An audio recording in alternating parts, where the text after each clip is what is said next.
بينما كنا جميعا غارقين مع أساسنز كريد بلاك فلاج ريسينست وأخبارها الجديدة، ظهر تسريب ضخم لمشروع أساسنز كريد هيكس يحمل العديد من التفاصيل والأخبار الصادمة عن اللعبة. والأغرب من هذه التسريبات هو رد فعل شركة يوبي سوفت التي قامت بحذف حساب المسرب بعد نشره هذه المعلومات، وهو ما جعل الكثيرين يعتقدون أن ما تم الكشف عنه ليس مجرد شائعات عابرة، بل تسريبات فعلية تحمل جزءا من الحقيقة. وفي هذا الفيديو سنحاول جمع الصورة الكاملة عن بطلة هذا الجزء وارتباطها بعائلة أوديتوري، وعن مكان وقوع أحداث اللعبة، وما الذي سيميز أسلوب اللعب هذه المرة. وقبل أن نبدأ، لا تنسوا الضغط على زر اللايك والاشتراك في القناة، وسأراكم بعد الانترو. لا تصالح ولو منحوك الذهب. أترى حين أفقأ عينيك ثم أثبت جوهرتين مكانهما، هل ترى؟ هي أشياء لا تشترى. بدأ كل شيء عندما خرج أحد المسربين بمعلومات ضخمة عن اللعبة المنتظرة، لكن ما جعل الجميع يتوقف عند هذه التسريبات هو رد فعل شركة يوبيسوفت نفسه، إذ تم حذف حساب المسرب. وكما قلنا، فهذا بالنسبة للكثيرين كان مؤشرا على أن ما تم تسريبه قد يكون حقيقيا بالفعل. ولم تتوقف الأمور هنا، بل ظهرت أيضا صورة أولى للبطلة داخل اللعبة. الصورة وبحسب ما تم تداوله تظهر فتاة تقف فوق أغصان الأشجار داخل غابة مظلمة وضبابية، تحمل نصلا مخفيا وسط أجواء تبدو مرعبة ومقلقة للغاية. ومع الأسف لن أستطيع وضع الصورة في الفيديو، لكن يمكنكم البحث عنها في الإنترنت. في البداية كانت بعض التسريبات القديمة تشير إلى أن اسم بطلة اللعبة هو إلسا، لكن التسريبات الجديدة تفيد بأن هذا الاسم قد تغير الآن، وأصبح الاسم المتداول هو أنيكا إيدلر. وهنا تبدأ أول نقطة مثيرة جدا للاهتمام، فاسم أدلر بالألمانية يعني النسر، وإذا عدنا إلى تاريخ السلسلة سنجد أن رمزية الطيور الجارحة كانت دائما جزءا من هوية أساسنز كريد، فكثير من أبطال السلسلة ارتبطوا بمعان قريبة من هذا الرمز، فمثلا إيتسيو أو هيثم أو بايك، كلها أسماء تحمل دلالة عن الطيور الجارحة. أما اسم أنيكا فيرتبط بالنعومة والرشاقة، فيصبح لدينا معنى أقرب إلى النسر الرشيق. وهذا الوصف لا يبدو عشوائيا أبدا، لأنه ينسجم مع الصورة التي ظهرت للبطلة، شخصية نحيفة متخفية وتبدو كأنها تعيش بين الظلال وأغصان الأشجار، تماما كما لو أننا نرى نسخة أكثر رعبا من أسلوب التسلل الكلاسيكي الذي أحبه اللاعبون قديما. لكن المفاجأة الكبرى في هذه التسريبات ليست اسم البطلة، بل نسبها. فبحسب ما تردد، فأنيكا إدلر ليست شخصية جديدة من فراغ، بل هي من نسل كلاوديا أوديتوري، شقيقة محبوب الجماهير إيتسيو. وهذا يعني أن أساسنز كريد هيكس قد تعيد ربط السلسلة بعائلة أوديتوري بعد سنوات طويلة من الابتعاد عنها. ولمن يتابع السلسلة منذ بدايتها يعرف أن اسم أوديتوري يحمل وزنا عاطفيا ضخما عند الجمهور، لأن عائلة إيتسيو كانت في قلب أكثر فترة محبوبة في تاريخ أساسنز كريد. والأمر هنا يبدو منطقيا إلى حد ما، لأن كلاوديا نفسها كانت شخصية مهمة، لكنها لم تحصل أبدا على المساحة التي تستحقها داخل القصة الرئيسية. لهذا من الممكن أن تكون هيكس هي الفرصة التي تعيد هذه العائلة إلى الواجهة، ولكن هذه المرة في بلد وبيئة مختلفة تماما، والتي هي ألمانيا، في محاكمة الساحرة والخوف الجماعي من كل ما يبدو غامضا أو غير مفهوم.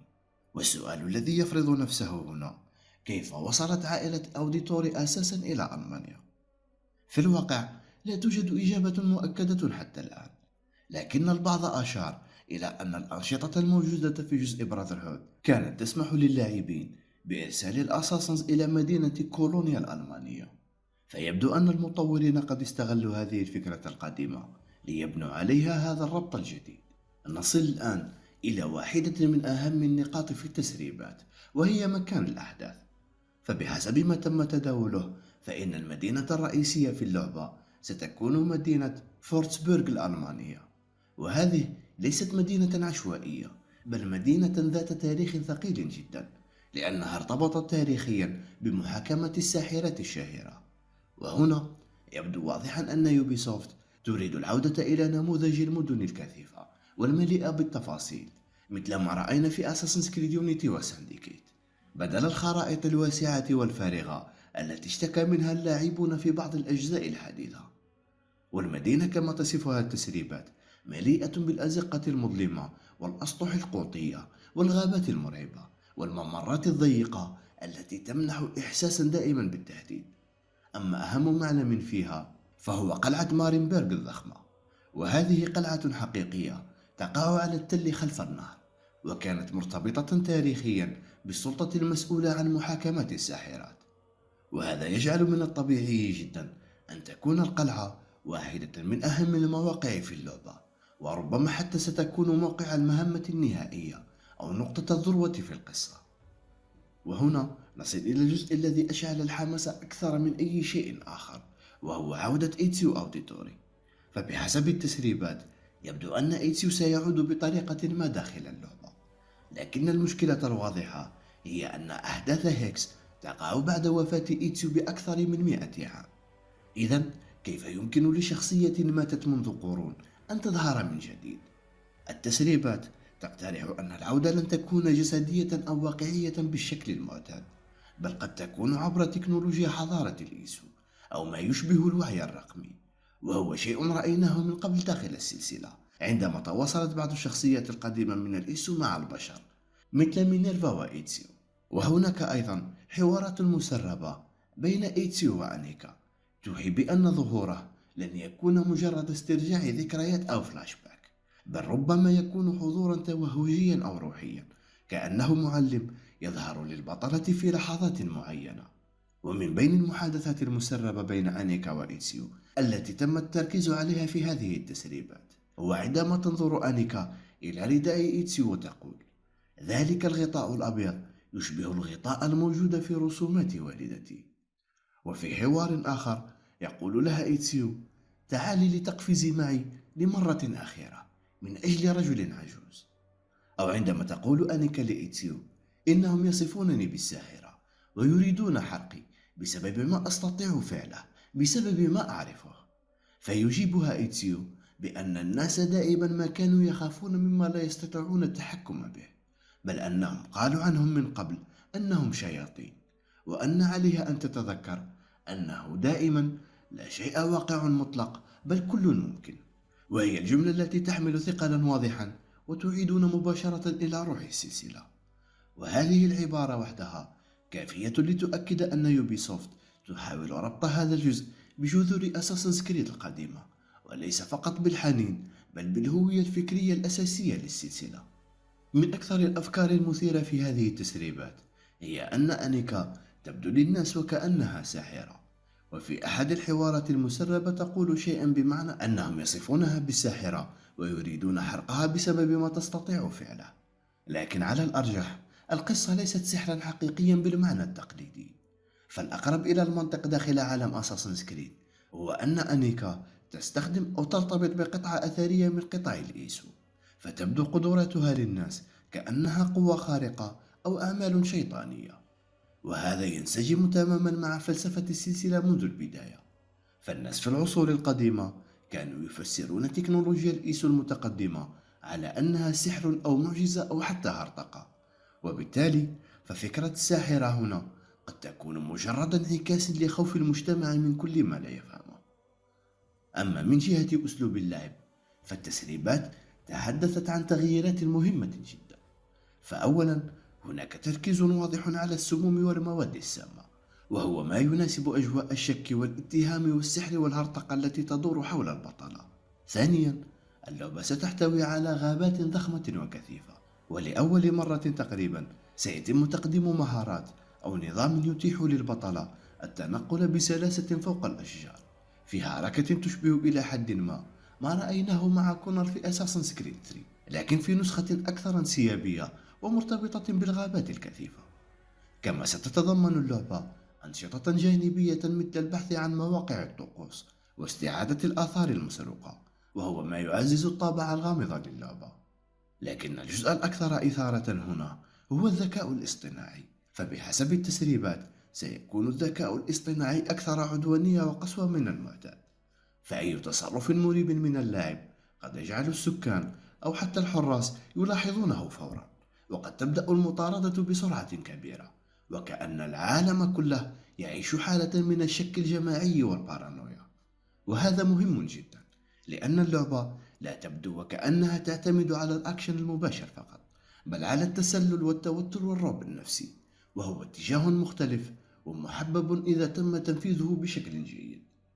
ومن بين الشخصيات الجديدة التي لفتت الانتباه أيضا في التسريبات بعيدا عن إيتسيو، هي شخصية معلم أنيكا، والذي اسمه وولفغانغ، الذي يوصف بأنه أساسا عجوز قوي وقاس جدا، وذو شخصية رمادية أخلاقيا، شخصية أشبه بشخصية بيير بيليك من أساسنز كريد يونيتي. وهذا يعني أننا لسنا أمام معلم حكيم تقليدي يوجه البطل بلطف، بل أمام شخصية قد تذهب بعيدا جدا في سبيل هدفها، حتى ولو كان ذلك على حسب المبادئ. وهنا قد يكون لدينا صراع جميل داخل القصة بين فلسفة إيتسيو الهادئة والمتزنة وبين قسوة وولفغانغ العملية والعنيفة، وكل ذلك في ذهن أنيكا التي ستجد نفسها بين طريقين مختلفين تماما في فهم العقيدة. بصراحة إذا كانت هذه التسريبات صحيحة، فقد نكون أمام أحد الأجزاء اختلافا وظلمة في تاريخ أساسنز كريد. الأجواء تبدو مرعبة، والمدينة تبدو غنية بالتفاصيل، والربط بعائلة أوديتوري يضرب على وتر الحنين، وعودة إيتسيو حتى ولو كانت بطريقة غير مباشرة قد تمنح اللعبة بعدا عاطفيا وقصصيا كبيرا. لكن في النهاية كل شيء يتوقف على تنفيذ شركة يوبيسوفت نفسه. هل ستنجح في تقديم تجربة مختلفة فعلا، أم سنحصل على فكرة قوية على الورق فقط ثم تضيع وسط الحشو أو التكرار؟ أخبروني في التعليقات، هل أنتم متحمسون لأساسنز كريد هيكس؟ وهل تعتقدون أن عودة إيتسيو فكرة عبقرية أم مجرد استغلال للحنين؟ وأخيرا لا تنسوا الضغط على زر اللايك ومشاركة الفيديو مع أصدقائكم والاشتراك في القناة وتفعيل الجرس حتى لا تفوتكم الفيديوهات القادمة. وهذه بعض الفيديوهات السابقة التي قد تنال على إعجابكم. ابقوا سالمين، ونلتقي في فيديو آخر بإذن الله.